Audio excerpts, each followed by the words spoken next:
From birth, Achilles was a figure marked by forces beyond human comprehension. His mother, Thetis, knowing the mortal fate that awaited her son, tried in every way to make him invulnerable. In one of these attempts, she plunged him into the waters of the Styx, a river that flowed through the realms of the underworld, trying to make him immortal. However, by holding him by the heel, he left a small part of his body exposed, creating the famous weak point that would seal Achilles' fate. This seemingly insignificant detail would become an eternal symbol of vulnerability in the midst of invincibility. Achilles' youth was filled with arduous training and education in the company of Chiron, the wise centaur who had also guided other heroes before him. Under Chiron's tutelage, Achilles learned not only the arts of war, but also music, medicine, and philosophy, becoming a complete warrior and a born leader. However, even with all the wisdom he acquired, the impetuosity of his divine blood often led him into the heat of battle, where his unparalleled fury and strength became legendary. His mother, aware of the tragic fate awaiting her son, tried to hide him by disguising him as a young girl among the daughters of King Lycomedes. But merciless fate called him back to the battlefield. When the Trojan War broke out, Achilles was summoned to lead the Greeks and was considered the key to victory. His presence on the battlefield was like that of an avenging god, implacable and unbeatable. However, even such a powerful hero was not immune to the whims of the gods. Achilles was driven by a mixture of pride, anger, and an insatiable desire for glory, characteristics that made him both admired and feared. His confrontation with Hector, the Trojan prince, is one of the most dramatic passages in the epic, where Achilles' fury culminated in a victory that did not bring peace, but a new cycle of pain and destruction. Achilles knew that his life would be short but brilliant, and he accepted this fate with the determination to leave a legacy that would resonate for eternity. His choice to die young but immortalized in glory, rather than live a long life in anonymity, echoes in the words of poets and in the minds of those who hear his story. Achilles was not only a hero of incomparable strength, but also a symbol of the human conflict between the desire to live fully and the inevitability of death.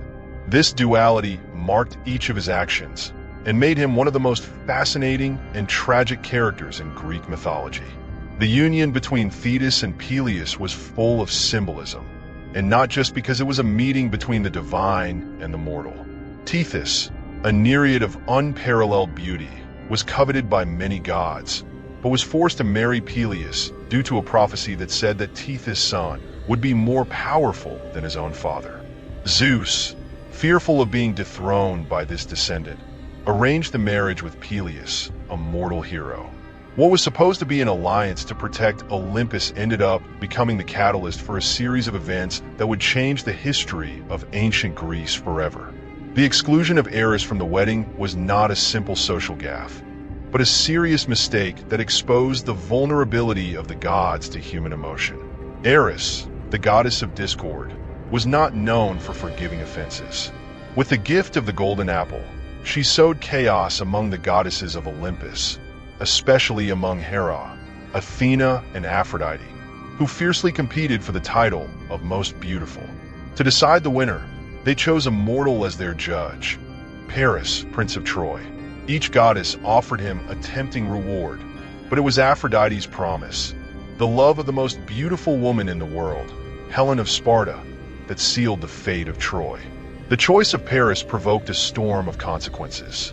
Helen, married to Menelaus, king of Sparta, was kidnapped or fled with Paris, depending on the version of the story. This event enraged Menelaus, who summoned the kings of Greece to rescue his wife, triggering the Trojan War. However, the conflict wasn't just between mortals. The gods, divided into factions, used humans as pawns in their personal disputes. Zeus, who initially tried to remain neutral, was soon forced to intervene, while other gods, such as Ares, Aphrodite, and Apollo, openly took sides, influencing the course of the war according to their own interests and whims. Achilles, the son of Thetis and Peleus, grew up knowing that he was destined for greatness, but also for tragedy. His mother, trying to avoid his fate, immersed him in the river Styx, making him invulnerable, except for his heel, which remained out of the water. During the Trojan War, Achilles stood out as the greatest warrior of his time, feared by mortals and gods alike. But his rage, provoked by the death of his dear friend Patroclus, led him to commit acts that sealed his fate. By killing Hector, the prince of Troy, Achilles not only avenged Patroclus, but also attracted the wrath of Apollo and fate. His death at the hands of Paris, aided by Apollo, was a tragedy foretold from the start, a perfect example of how even the most powerful cannot escape the designs of the gods. Raised in the shadow of these divine intrigues, Achilles had an unusual childhood. From the moment his mother, Thetis, held him firmly by the heel and plunged him into the waters of the river Styx, Achilles' fate seemed sealed. The sacred water made him invulnerable, except for that heel, the only vulnerable spot on his entire body. This peculiarity was to be his undoing. But before fate took its toll, young Achilles grew up with the strength of the gods coursing through his veins. Trained by the wise centaur Chiron in the arts of war and healing, he mastered the bow, spear, and sword with a dexterity that surpassed even the most experienced warriors. But it wasn't just his physical strength that shaped Achilles. Chiron, with all his wisdom, taught him the importance of honor and duty, lessons that would be put to the test in the future. Despite his Spartan upbringing, there was a certain melancholy in Achilles, an awareness of the transience of glory and fame. Perhaps that's why Thetis, fearing the prophecy that predicted a short but glorious life for her son, tried to protect Achilles from the dangers of the world. She hid him in the court of Lycomedes and Skyros, disguised as a young lady, where he lived among the king's daughters. There, hidden under women's clothing, he found moments of peace and even love. In this unlikely hiding place, Achilles met Deidamia, the daughter of Lycomedes, with whom he shared more than just a secret.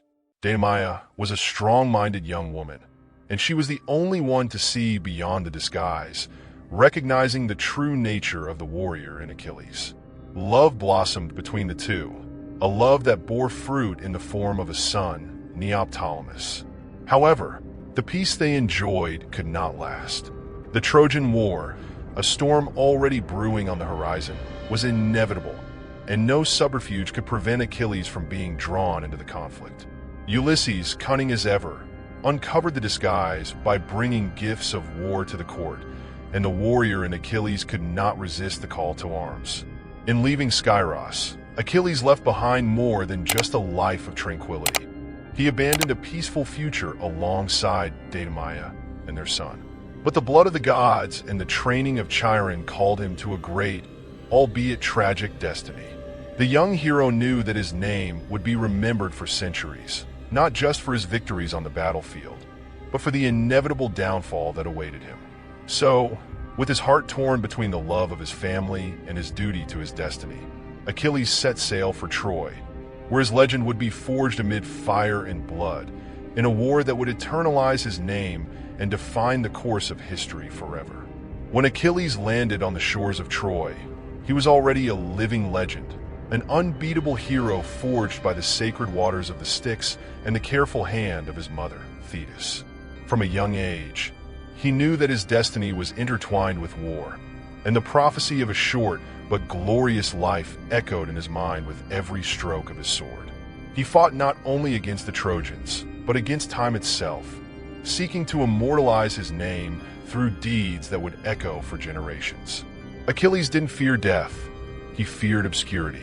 However, his greatest enemy was not on the other side of the walls of Troy, but within himself.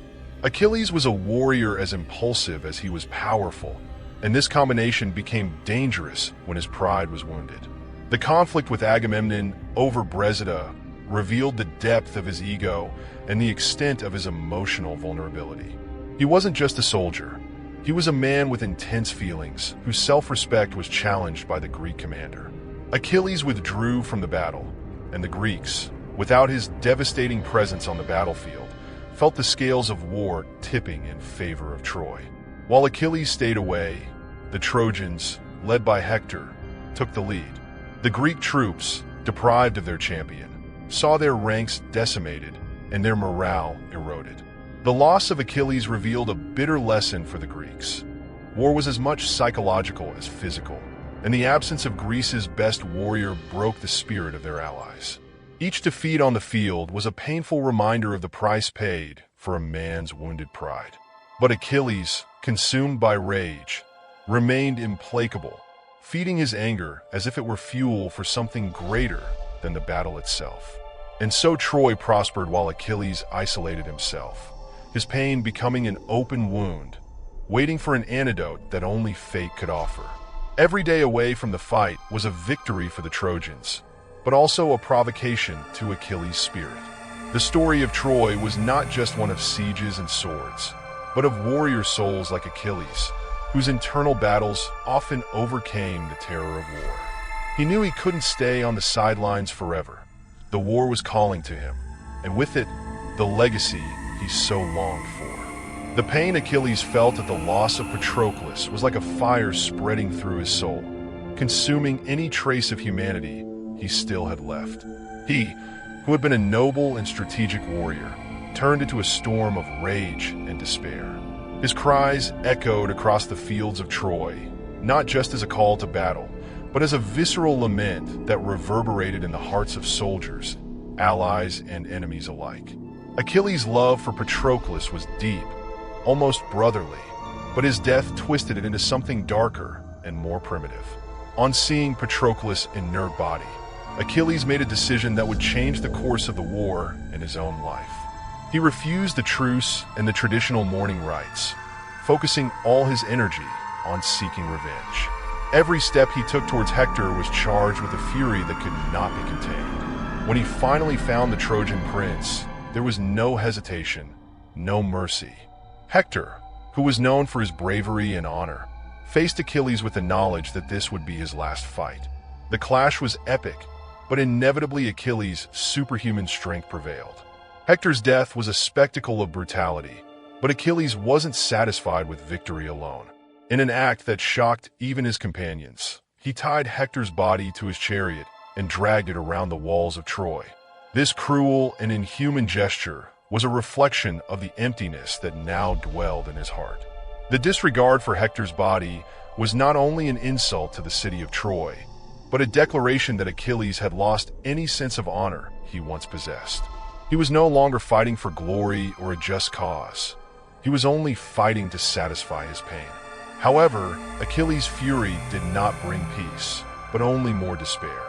The following nights were tormented by dreams and visions of Patroclus, and the very shadow of Hector seemed to haunt him. Each subsequent victory in battle was empty, devoid of meaning. The gods, who had once favored Achilles, now looked on with disapproval, knowing that his journey of revenge was only leading to his inevitable end. Hector's death, instead of being the closing of a cycle, opened the door to the tragedy that was to come, a tragedy that would consume Greece's greatest hero. Not even the most heroic of warriors can escape death, and Achilles, the invincible son of Thetis and Peleus, was no exception. Fate awaited him in a tragic twist when Paris, the prince of Troy, guided by the divine hand of Apollo, shot the fateful arrow that would seal the hero's fate. The arrow found its target in Achilles' heel, the only vulnerable point on his body, revealing that even the most powerful have their weaknesses. With his fall, Troy witnessed the end of a warrior, but the beginning of a myth that would transcend generations. Achilles' death was a devastating blow for the Greeks, who lost their most feared warrior at the height of the battle. However, his presence continued to be felt on the fields of Troy.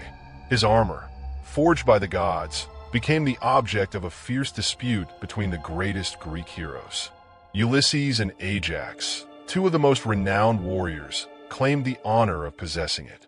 This dispute resulted in disagreements that almost fragmented the Greek ranks, demonstrating the power and prestige that the memory of Achilles still exerted over his companions.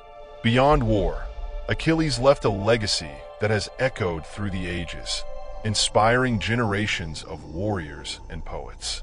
His bravery and deeds, immortalized in Homer's Iliad, turned him into an archetype of the tragic hero, the one who, even aware of his mortality, chooses eternal glory over a long and peaceful life.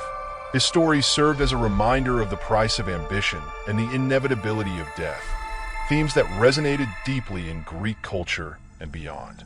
Achilles became not only a symbol of strength and courage, but also of the relentless pursuit of immortality through legacy. Interestingly, the Achilles heel, once an insignificant detail, has become a universal symbol of vulnerability. The expression Achilles heel entered the common vocabulary as a metaphor for any fatal weakness, regardless of how powerful someone might be. The hero's death was not just a tragic event in the Trojan War. It symbolized human frailty in the midst of the quest for greatness. Thus, Achilles, in his death, taught the world an eternal lesson about the duality of power and vulnerability, securing his place in history as one of mythology's greatest icons.